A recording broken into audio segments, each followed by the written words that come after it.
Hi. Hello, everybody. Welcome back to another edition of Bridge and the Gap. I am Bridge. I'm Jaleesa. And I am Jasmine. And together we make up Bridge and the Gap. Welcome, as I said before, to another edition. And tonight's episode is Betrayal and Healing from the Hurt. Betrayal trauma refers to the psychological and emotional distress experienced by a person from either a friend, family member, a close associate, caregiver, or partner. The betrayal trauma is caused by various acts, including infidelity, lying, manipulation, abuse, or neglect. And some of the symptoms can vary. It can range from emotional turmoil to difficulty trusting, disassociation, hypervigilance, difficulty concentrating, difficulty sleeping, as well as physical symptoms such as headaches or stomach aches.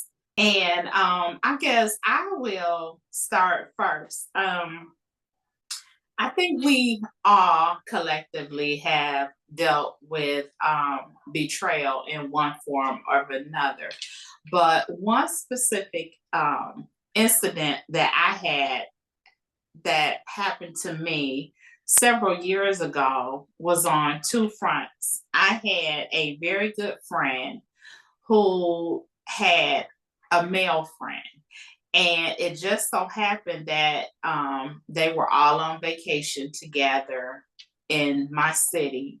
And I happened to meet up with my girlfriend, and her friend was there.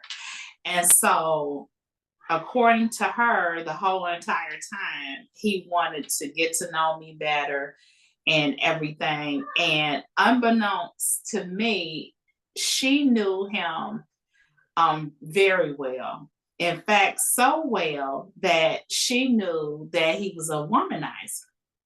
And so instead of her, letting me know, hey, this might not be a good idea, she talked him up to me and allowed me to, start talking to him. And thus a relationship began. And we were so close. I thought he was making plans to move where I was. My kids got a chance to know him. And it was a very hurtful thing, only for me to find out that later on down the road that he wasn't the person that I thought he was. Mm-hmm. And it was even more hurtful when I confronted her with this information, only to find out that she knew that he was a womanizer because he had talked to other women in her friend circle that she knew, and he had done the same thing to them. Mm-hmm. So that was an instance where it took me a long time to get over that. To this day, I don't really talk to her other than hi and bye.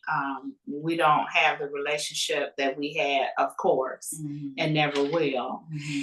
And it's funny because over the course of the years, I want to say this happened maybe 7, 8, maybe even 9 years ago.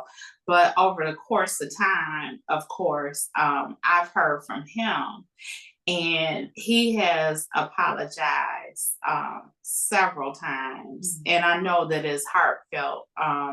He was a different person. And from what I can see, he's changed, And so that's kind of where we are. He'll call me from time to time and check on me and see how I'm doing. And every time, there has not been a time that I have not talked to him that he has not apologized to me for the things that he did in the way that the relationship ended. So that's That was 2 betrayals in one. 2 betrayals in one. Very devastating. And then I feel like so for, listening to that, I think I would be more upset.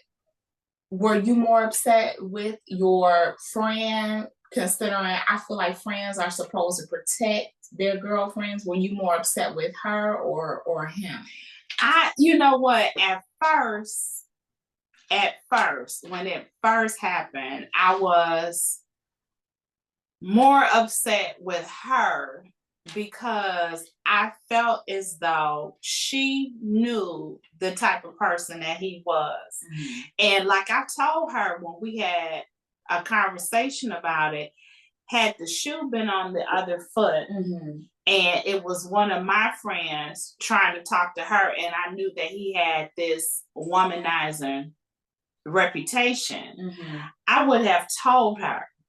I would have got with him first of all, and I would have told him like, look, you know that when it comes down to how you deal with women, I don't appreciate it, or anything like that. No, I'm not gonna, let you talk to my friend. I'm gonna let my friend know the type of person that you are. Mm-hmm. And then if she wants to pursue a relationship with you or let it go further, fine. But at least I'm going to let her know what type of person that you are. And that's what I told her. I would have never let her walk into this situation knowing the type of person that he was. Mm-hmm. And I do recall asking her, he's a very nice looking guy. Mm-hmm. And I remember asking her, you sure it's nothing? You sure? Oh, wow. And she was like, no, he's a good guy, blah, blah, this. He was divorced and had kids. Most of his kids was by his ex-wife. That was another thing I found out too. He had kids outside of a relationship, but it was hurtful. Yeah. And I felt as though she should have been woman enough, first of all, to get with him. No, she's off limits, number one. And number two, well, this is what's to happen with him in the past. Mm-hmm. I'm letting you know, I'm not telling you not to talk to him, but at least the type of person that he is. Right. I'm not letting you walk into it blindly. Right. And so, but that's not what she did. Matter of fact, she talked him up. Like I said, oh, he's a good guy. He's a great dad. He's this, he's that. And that was not the case. I mean, he was a good dad, but as far as being a boyfriend, that he wasn't. Mm-hmm. And during shortly after I met him, and it was a long distance relationship, so that was like another whole layer of it.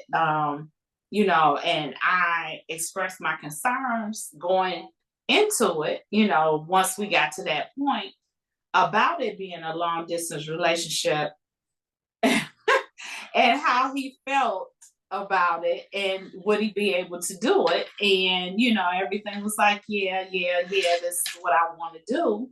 And like I said, that wasn't the case. And another reason why it was hurtful, I had always prided myself on allowing a man to be a man and doing things for himself.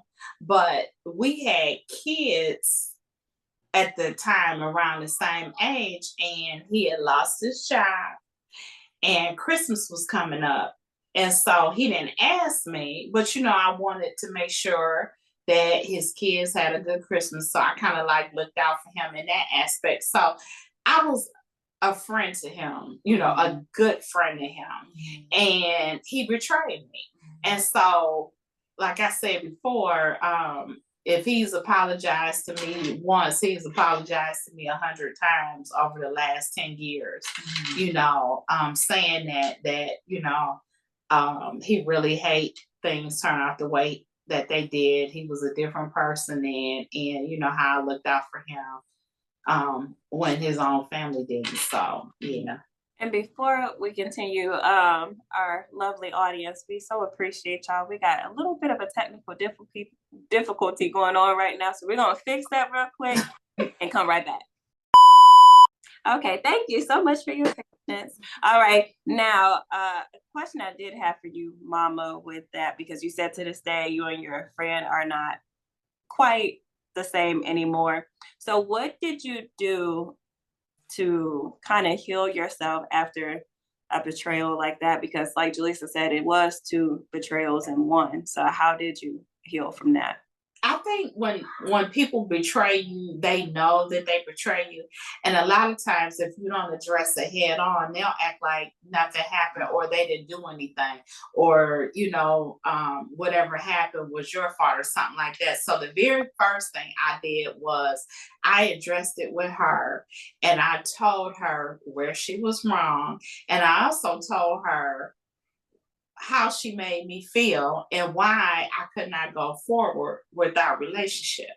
Our relationship had to come to an end because obviously I was always your friend, but you were never my friend. Mhm. Because if you had been my friend, then I would have had a warning. So what I did was, after that, because I had that off my conscience, I didn't have to worry about that. I just did a lot of self-reflection and, trying to understand, what I could have done better. What was it about the relationship that, he felt so comfortable doing what he did?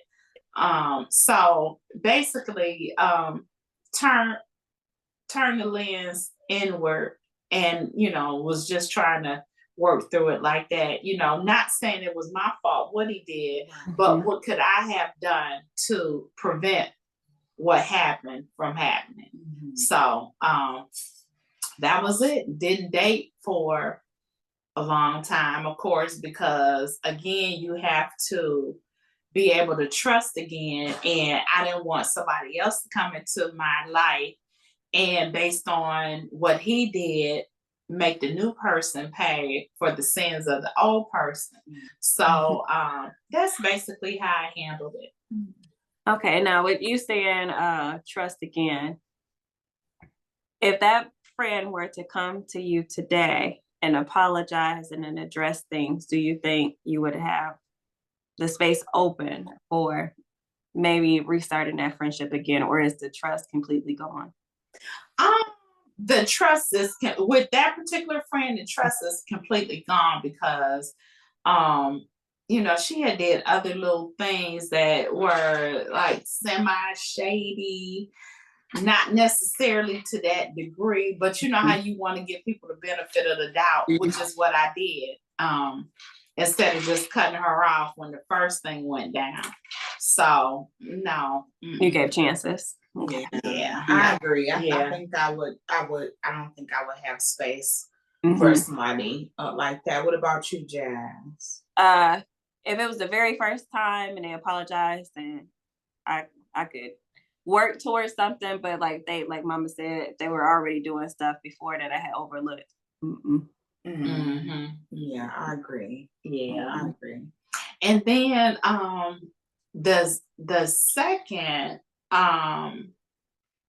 big betrayal that I had was from a marriage.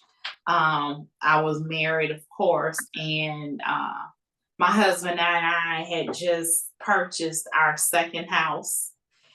And I found out from one of my children, which is crazy enough, that he was cheating.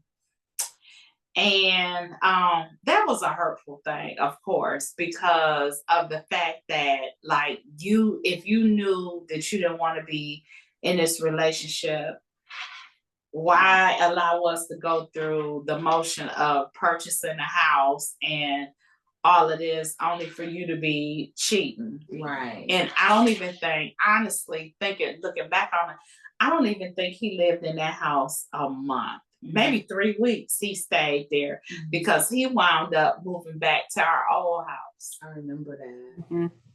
So that right there, that took a minute. A lot of crying, a lot of prayers, again, a lot of self-reflection. that was devastating. I think that was one of the most devastating things I have ever gone through in life. And when I confronted him about it, I'll never forget this to this day. He told me that he felt like we had more of a sister and brother relationship. Wow. As opposed to husband and wife. And the crazy part about it was I was going to school, I think I was working on my bachelor's degree. Yeah. And I was also working 10-hour days, because I was going to school 3 nights a week. Yeah. A lot of times I didn't get a chance to see you guys, because where I worked was like 2 hours away from where we lived. So I was working long distance, getting off the highway. I did this for years, getting off the highway, going to school, going directly to school, because I went to school at night, working on my degree, getting home 10:30, 11 o'clock at night. Did not see y'all in the morning before y'all went to school, and did not see y'all at night when I got home, because you were in bed. So that right there, knowing what, we were trying to do and what we were trying to achieve, was very hurtful and devastating. And I get upset, sometimes when I think about it to this day, thinking of how far we could have gone in life, had he only worked in the marriage. Right. I was 24 and I owned 2 houses at the age of 24. And if we had to continue down that path, there's no telling how much generational wealth we could have attained, for you guys. So that bothers me. But that was the first betrayal, and then the incident with the friend and the boyfriend was the second one. Well, if I can say, something that I will say is ironic, because I feel like with that house, the house that we moved into, ironically, it sounds like it wasn't the happiest place for you to be during that time. It was that house symbolized kind of like a hard and extremely devastating and hard part of your life. And it's so ironic, and I can't necessarily speak for Jasmine, but for me, that house, I love that house. I know how hard. Because I like both houses. Like, the house on Sloan. The house on. I like them both though. Yeah, and the memories that were made, and I will say too, you handled that with such grace, because I did not know how devastating. I had no clue. We were kids then, so we didn't know, the story behind the separation then. We learned of it once we became adults, but just thinking about the fact that you persevered and you still worked so hard for us, and you did not only got your bachelor's degree, but then you went back to school and got your master's. So it just goes to show just the amount of strength and grace that you've always exuded. Because I think Jasmine and I touched on that a few weeks ago, and we talked about it being proud of our parents. So I hate that you experienced that betrayal, but I don't feel like you would have shined as bright if that marriage would have continued. You know what? I definitely agree. The one thing I really like that house. I wish we could have stayed in the house longer. Like I said, I don't even think he lived in the house for 3 weeks. It wasn't even enough time for us to really form memories with him being in that house. And it was a beautiful house. It was a really nice house. It was big. It was spacious. Everybody had their own rooms. And, you know,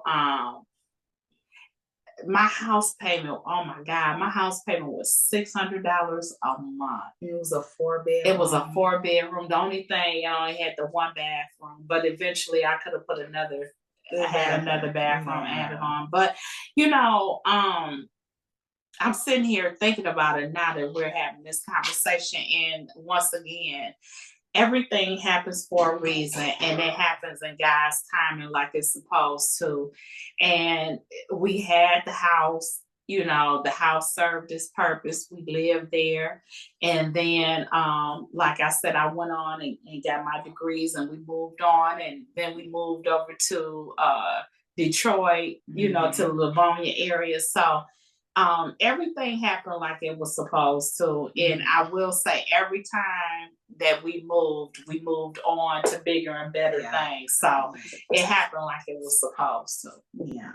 But thank you for giving me that compliment. Just know that you guys were and are my reason for being. You know, everything that I've ever done, I did with you guys in mind, so that you would have the best childhood that I could give you. So, well, you did a good job. Well, thank you. No, one thing I was gonna say is, one thing I actually do remember is I was aware of what had happened during it, because artists had came over. Yep. I was right there when he shared that during their fishing trip, she had came over and all that. And then I remember when Daddy moved the mattress out of the house, and he left a trail of water because it was a water bed. So I remember that trail. And, you know, it makes sense now why you played Mary J. Blige the way that you did during that time. Because, yeah, but what I will say is I do think you handled it really, really well. And that's part of why, like, I feel like I had that struggle with crying when things would get hard, because I was like, well, she was doing all that and I ain't never see her cry. You know, I'm going through something small compared to that, so I shouldn't be crying. So, but you know what? I think I did cry, but I don't think I ever let you guys see me cry. And the reason why I don't think I let you guys see me cry, number one, Jaleesa was always real sensitive. And so that was one thing. And then I was like, you know, I didn't want, and then another thing, I never wanted you guys to feel like it was your fault, because I know a lot of times during marriages and divorces, the kids always feel like it was something that we did, or, you know, something that, you know, that you contributed to the dissolution of the marriage some kind of way. So I never wanted y'all to feel like that. And so I think that's why I never let you see me cry. But then again, too, I don't think I cried a whole lot. And I think that, I don't know, I feel like I should have cried more in life. I don't think I've cried enough in life, but it's crazy. But but God, that's all I can say about that. Yeah. So, but yeah, so Jasmine, I would say along the lines of that same individual, my first major betrayal that I feel like was like devastating, because I didn't really see it coming, was when he ended up murdering our stepmother. And I felt like it was a betrayal because I felt like it was very selfish, and that he didn't think about anybody else, or like the impact it would have on anybody else. And so I felt betrayed. Plus, I was a huge daddy's girl. Like, you know, whenever I didn't want to go to church with y'all because I know Jaleesa, you would go to church very often.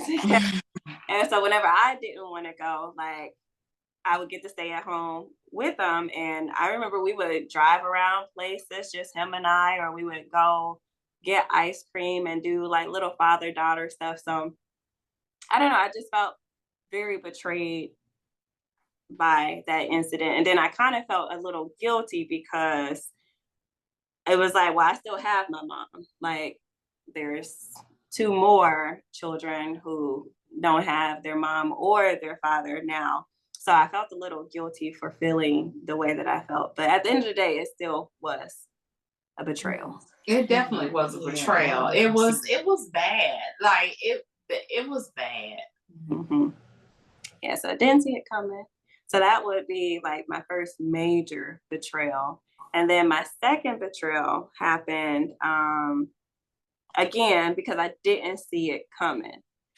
Was in 2019 when I was pregnant. My partner cheated, and they didn't tell me until a year after it had happened. And by the time they had told me what had happened, they were in communication with the person and let me meet the person and be around the person, talk to the person. And so I felt like everybody knew this big secret except me. And it was hard. It was painful. Yeah. So I would say those would be like my two major betrayals. And how did you work through them, or are you still working through them? I feel like as far as the one with daddy, I feel like I've done pretty well working through it. It took a lot of journaling. It took a lot of just speaking it out loud, because I know there was a point in time when I couldn't talk about it without crying or getting really emotional. So journaling helped. Actually having a conversation with him and telling him exactly how I felt and getting everything out and sharing just how major it was in my life and how it affected me. Like being able to have that conversation and get his apology and, you know, get a little bit of his side. I mean, there's never an excuse for what he did, but to at least get his side and his apology, it helped a lot. As far as the infidelity part, that one I still struggle with because it's like I've always felt like I had a good judge of character. Like if I was dating somebody and I felt like, you know, they a little rough around the edges, I felt like I knew that, and so I kind of protected myself going in. Right. This person is probably capable of this, that, and the third, so they're probably not marriage material, but let's have some fun for right now. Right. This person didn't see it coming, like totally blindsided me. So it has made me question my judge of character, and I am a lot harder to get to, which I feel like if somebody really wants to get to know me, they got to jump through a lot of hoops, which may not be super fair. So I'm still working on that. I don't, like Mama said earlier, don't want to have somebody pay for somebody else's sins. Like you don't want that to happen, but I am a lot more guarded now. Yeah. And see, sometimes I feel like too, when we carry, you know, relationship scars into the next relationship, I feel like it's kind of giving power, you know, gives the person that hurt you power over your next relationship. And you know, I had some infidelity in my relationship with the kid's father, and I always said that I never wanted to make the next person pay for the things that he had done, because I wouldn't want somebody to make me pay for the things their ex had done, especially when that's not you at all. So I definitely understand. So do you find yourself you know, reflecting on these betrayals, or do you feel like you've worked and moved through them? The only one I feel like I still struggle with, which is something that I know I really do need to work on, is whenever I see like a pregnant woman and she's with a person, like a guy, and they're like happy and like the guy is happy about the pregnancy, I get sad. Like, and it's not like a jealousy type of sad. It's just like it's a sadness. So that's when I'm still processing. Yeah. You know what? It takes a very, very, very long time. I think to me, betrayal is one of the things that's the hardest to get over. Like somebody lying to me, you know, I don't have a problem giving you my trust. That's just something that like never in my life have I ever been like, oh, I don't trust you. Like that's never my first instinct, is not to trust. But having gone through everything that I've gone through, it's very hard to trust. Like it's extremely hard for me to trust people. And, you know, even when things seem like it's on the up and up, like I'm still like giving them the side eye. And I hate feeling like that. But it's a self-protection mechanism that unfortunately I've had, you know, it's been kicked in because it's almost like you scared to trust what you feel. Like, okay, is this really what I'm feeling? Or, you know what I'm saying? Is this real? You know, so it's like you scared to trust again. And people don't understand that. Like, betrayal is the absolute worst. It's very nasty word. And then again, like why I was so just caught off guard is one, like the caliber of the person was like, they don't seem like the type that would do that. But then also I had shared so much already about my past life, like the whole dad situation and you know, just all of that, like letting them know some of all I've been through. So it just felt like the ultimate betrayal. Yeah. But enough of mine. So Jaleesa. Yeah. So the first, my first major betrayal actually, well, I think one that I still struggle with actually, is, so as everybody knows, I lost my dad January 24th, 2018. I was pregnant with Bridg. I've shared that I was severely overweight, so was a high-risk pregnancy due to me suffering from PCOS. And of course, my dad unexpectedly passed away.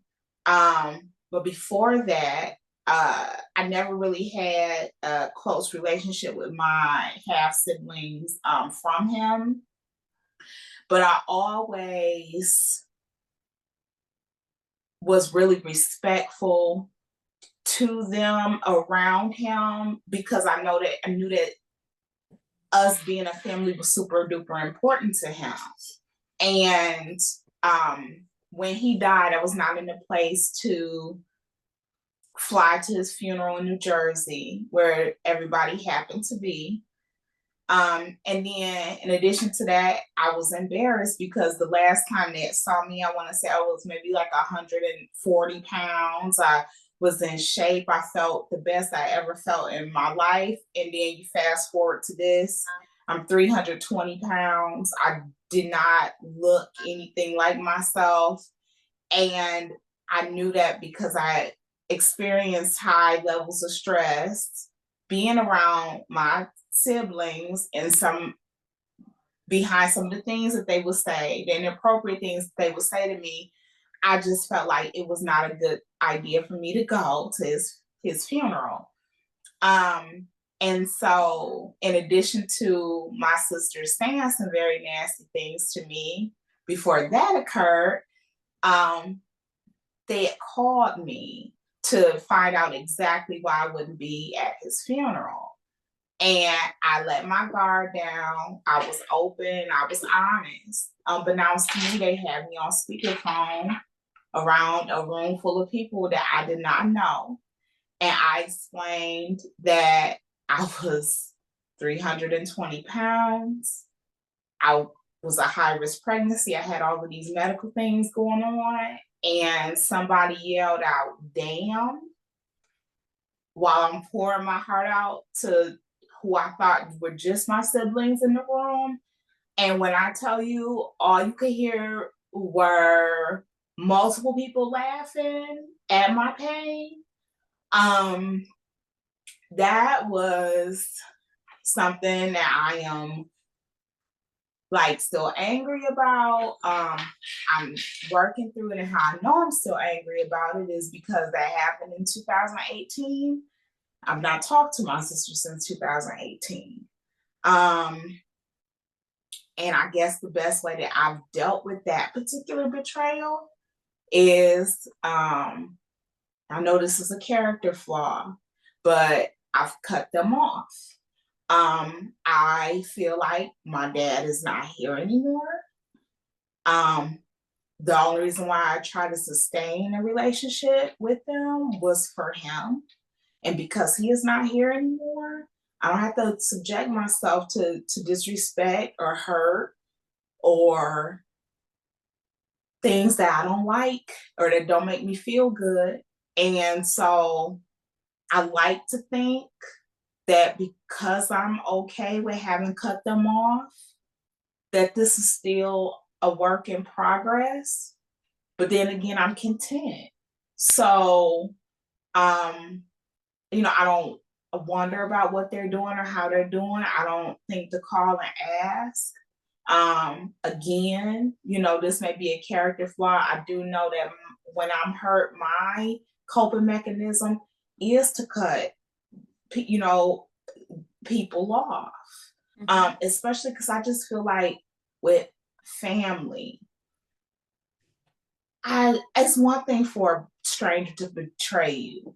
But I just feel like it's just a whole different level of hurt when it comes from your family, especially because you love them so unrestricted. And I didn't have a guard up. All I ever wanted was to just love my sisters, so to be repeatedly hurt by them, and then when I kind of expressed this to other family on my dad's side, and telling them how hurt I was, they kept telling me like, "Well, Jalissa, you have to realize, they had just lost their father and they were hurting. They used you as a kicking dog because they were hurting. So was I. But what made it worse, I'm pregnant and, high risk. So anyway, so that's one that comes to mind. And obviously, it hurts to talk about. But again, I feel like, I'm working on it.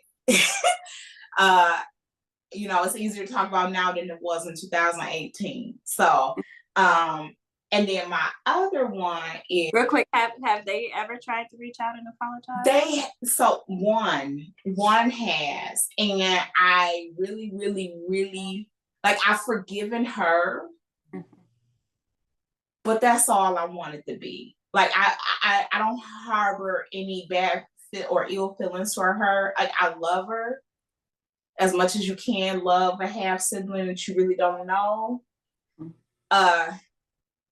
But I'm perfectly okay, if we never talk again. I have peace knowing that she knows I'm not angry with her anymore and that I've forgiven her. So I think that's where I am with that. Mm-hmm. And then the other one is I had I thought was my best friend. And at one point in time, she was my best friend.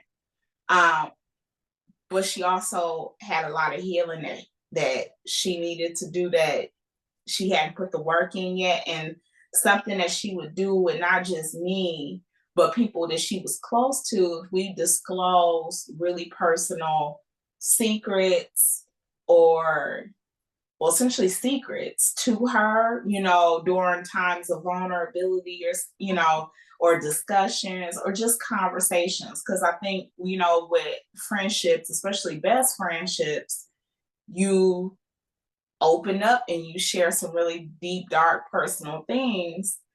And I had known her for several years. So, of course, I shared, several things. And we had an argument. Well, actually, it was really more so a discussion. And some of the most personal, hurtful things I told her and shared with her, she threw in my face as like I got you moment. Like, I want to hurt you. And then once we talked after and everything had settled down, she was like, she would do that to people because she wanted to hurt them as much as they hurt her. But to me, that's not the way to go about it, because after that happened, and she did it twice. Like, first time, shame on, what is this? First time, shame on you. Mhm. Second time, shame on me. Mhm. So after the second time I started putting distance between us, she kind of noticed it, and she was like, why don't you tell me anything anymore? And I said, well, because who's to say that you're not going to get mad at me and then you're going to throw it in my face? Mhm.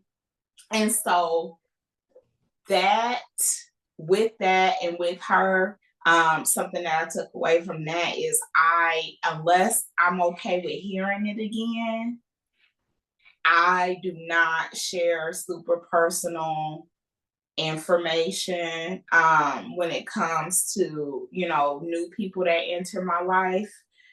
I don't know if I ever will, to a degree. Like, I'm open and honest with our audience on here, but obviously I'm not, I'm not exposing everything. But I'm so afraid of somebody, me sharing something, extremely personal, and then it be weaponized against me. Weaponized against you. Yeah. So Found that hard to make new friends now because of that? no, but I do notice that my friendships aren't as close. Like, there are some, like, we mutually know some people that know everything about us. As a matter of fact, one of them being, the Lugos. That family unit knows an immense amount about all of us, and not once in all of the conversations we've ever had has anything personal that we've ever disclosed with them come back. Like, it's same with them. People, and that's something else too that I've noticed as a family unit. People confide in us all the time. Mhm. Not once have I ever thought, like, you know what, as soon as this person makes me mad, I'm throwing this in their face. Because I love that people feel like they can confide in us, because I feel like so many people need that. So the one thing I will say with being betrayed, the good thing, because of course, we always try to see the positive and everything. The good thing that I've come to realize about being betrayed, in some of the worst ways somebody could betray you, is that I vow I will never intentionally betray someone, that not their trust, not, their loyalty, nothing, because I don't ever want somebody to feel like I'm untrustworthy or they can't be vulnerable around me. And I don't ever want somebody to feel like they can't tell me things out of fear, that I would do anything to harm them with whatever they share. I like being a place of safety for people, I guess is how I look at it. Now, just to flip it real quick, have you all ever been accused of betraying someone or known of an instance of where you all have betrayed someone? I will go first. Okay. You did make me think of something with throwing something in someone's face. Mhm. So there was an incident where a particular someone's family, Mhm. got a little out of pocket, and Mhm. they made me go lower. Mhm. And so I did throw something back in their face that Mhm. was kind of seen as a betrayal, Mhm. but like my intent was to hurt them. Mhm. So that Mhm. is something that I do feel bad about to this day. Not the fact that I had to go there. I don't feel bad about that, because like I'm only gonna get to that level if you push me. Right. But I do feel bad for how I did it. Right. Mm-hmm. Right.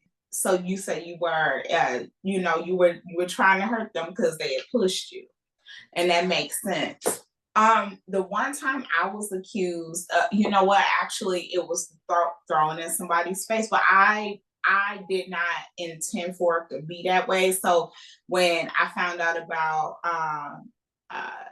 infidelity in the relationship with the kid's father and I happened to bring up. Of course, I didn't understand why it happened. And I happened to bring up all of the things that I had done for him, and more so him, during the relationship, and I could not understand why. And he felt like me bringing up things that I had done for him was me throwing stuff in his face or trying to belittle him. Me, trying to make him feel bad. He considered that me holding on to things like that as a way of betraying him, which I don't see I, it that way. you said, what did you say? I don't see it that way. No, I Sometimes don't see it you gotta you show know the what? rest. That's Gaslighting. Yeah. Yeah, that's Yeah. the only time I've ever been accused of intentionally trying to betray somebody. Yeah, no, I don't think that's betrayal. No. So for me, you know what? No, I've never been accused of doing that. It's funny because I can think of friendships over the years, or people that I've known that did something to me, not necessarily friends, but people that I've known that did things to me. And I know like some of the deepest, darkest secrets that they have. But I told them when I met them, like when they told me this, like, I don't care if the day comes when you and I ever fall out, I will literally take this to my grave. And in essence, I have kept secrets. I've kept a lot of secrets from people that I don't even talk to anymore. Case in point was the ex-friend that I told you about. It was a lot of stuff about her that I knew that I never disclosed to anybody because, she told me in confidence. Right. So that's just the type of person that I try to be. I pride myself on being. Mm-hmm. And, but I just find that, you can be one way to people, and you would expect that they would give you the grace and the respect and the courtesy that you afforded to them. You would think they would give you in return, but a lot of times it's not like that. Like, I've told people before, I wish I had a friend. I wish I had a friend Like you. like me. Mm-hmm. I would cherish that person. Mm-hmm. But good people are hard to find. They really So are. They are. And we've all shared the different impacts that we felt from betrayal or what have you. And there is, when it comes to betrayal, it's a series of events and ideologies behind it. And overall, Jasmine, do you have information on the impact of betrayal when it comes to betrayal trauma? Yes. So betrayal trauma can have a significant impact on a person's life, and it can lead to damaged relationships, difficulty with intimacy, mental health problems, low self-esteem, and self-blame. A lot of people deal with the self-blame especially. And so for treatment for betrayal trauma, typically includes psychotherapy. A therapist can help the person process their emotions, develop coping mechanisms, and build healthier relationships. You could also look into support groups. So connecting with others who have experienced similar traumas, they can help you provide support and understanding.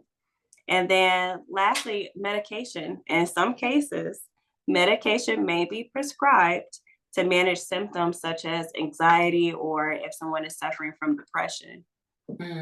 Okay. And see, I didn't even think about the medication aspect, but that would make sense.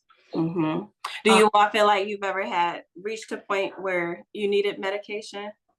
No, but I definitely, I can't speak for her. You know what? There have been times when I was like, oh, I need some. But it's funny that we having this conversation because with everything that we are experiencing now, I would say that medication is very much, you would think, is needed, but my perspective is I'm determined not to allow myself to be medicated because I don't want to get caught slipping.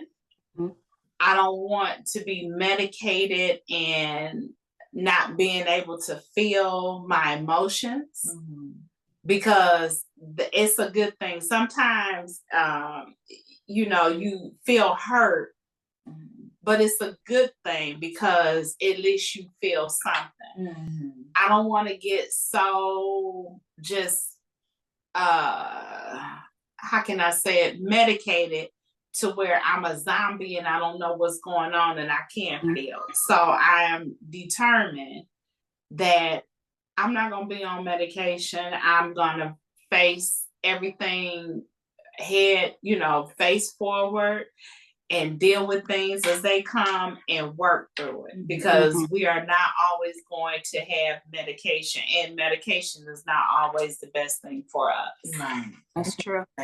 What about for me, I have in the past did self-medication with Mary Jane. And sometimes, sis did her job, but like Mama said, it's good to actually feel and work through your emotions because it will help you manage them in the future, and then also recognize what you are feeling and what you're going through. And so for me, I've talked about the Ativan, which is the anti-anxiety medication. So not here recently, but when I've had trouble sleeping at night due to things that I've dealt with behind, the betrayal trauma, I've medicated in that way. I am actually not opposed to medicating in herbal ways if that's necessary. I've not done that as of late because one, corporate America, but two, I just don't want. Same thing. I feel like I need to feel things because if I get to a point where I don't have anything to self-medicate, whether it be, through alcohol or anything else, I don't want my feelings to be so overwhelming that it takes me to the edge or it pushes me over the edge and I can't come back from it. I feel like I need to feel my feelings, all of my feelings. Yep. So good, bad, or indifferent. Yes. You need to feel it. And so to close out what we were talking about as far as betrayal trauma,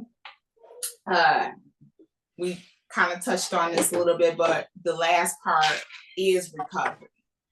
And for recovery, it says recovery from betrayal trauma is a complex and individualized process. It may take time and effort, but with proper support and treatment, most people can heal and move forward. If you or someone you know is experiencing symptoms of start that over. If you or someone you know is experiencing symptoms of betrayal trauma, it is important to seek professional help. The earlier the intervention, the more it can significantly improve the chances of successful recovery. So the earlier you recognize, okay, you know what, I got some serious issues behind this betrayal, I need some professional help, and you get it, the better your chances of, you know, coming out of it better are. I agree. Totally.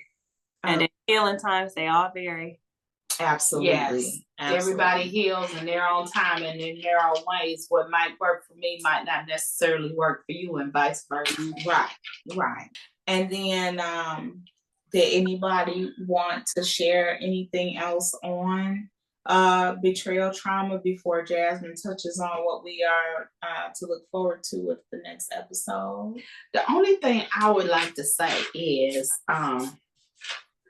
if you know that you have experienced, whether it's betrayal trauma or any type of hurt, I would say please get some help.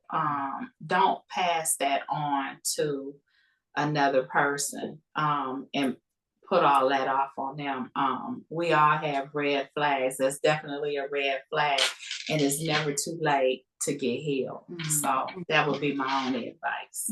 I like that. And I was gonna say, and it's okay to be single for a while you work through it. You don't have to go from one relationship to another one. Like, you got time. Just work on you. Yep, I agree. Julissa, did you want to share anything before? No, look, y'all pretty much hit the nails on the head. Look, the millennial and the Gen Bridging that gap. Bridging it. I do want to thank our viewers so very much for making it this far in the episode. So thank you. If you have any betrayal traumas that you would like to share about, please do leave them down in a comment down below. And if you have healed from it or you're working through it, please also share that piece with us as well. We would love to know what it is that you have done for yourself or is doing for yourself. Right. Heal from what you have gone through. But to get into our fun for our next episode, so on Thursday, we will be going live again. So if you missed our last live, come on, don't miss this one. We will be live at 7 p.m. Eastern Standard Time, and we will be talking about what we miss about our teenage years. Ooh, so that is going to be a fun one. It's going to be a really fun one. So if you haven't already, please be sure to click that like button, subscribe, and come back on Thursday. And to close out the show today, I have a quote, and actually is about betrayal. It comes from Unknown, but it says, the saddest thing about betrayal is that it never comes from your enemies. It comes from those you trust the most. And I felt like that couldn't have been more spot on. Spot on. Yeah. Hit the nail on the head there. Yeah, absolutely. But I enjoyed today's show. I did. It was heavy and it was deep, but I enjoyed it. And now that it just goes to show, none of these are unique experiences. You see, betrayal is, I feel like, a shared experience amongst anybody that's walking this earth. And like you just said, we all process things differently and in our own way. I do hope what comes from this show today is that hurt people do hurt people. So I hope that we help to maybe stop that cycle, and we encourage anybody, like you said, that's dealing with the impacts of this to seek some help, so that way they can go into whatever friendship or relationship healthy, whole, and healed, so that they can pour nothing but good things into, those relationships. And break that cycle. Yes, absolutely. Because that's what we want. You're breaking generational curses and traumas. So, all righty. Well, thank you again, everybody, for joining us. Bye.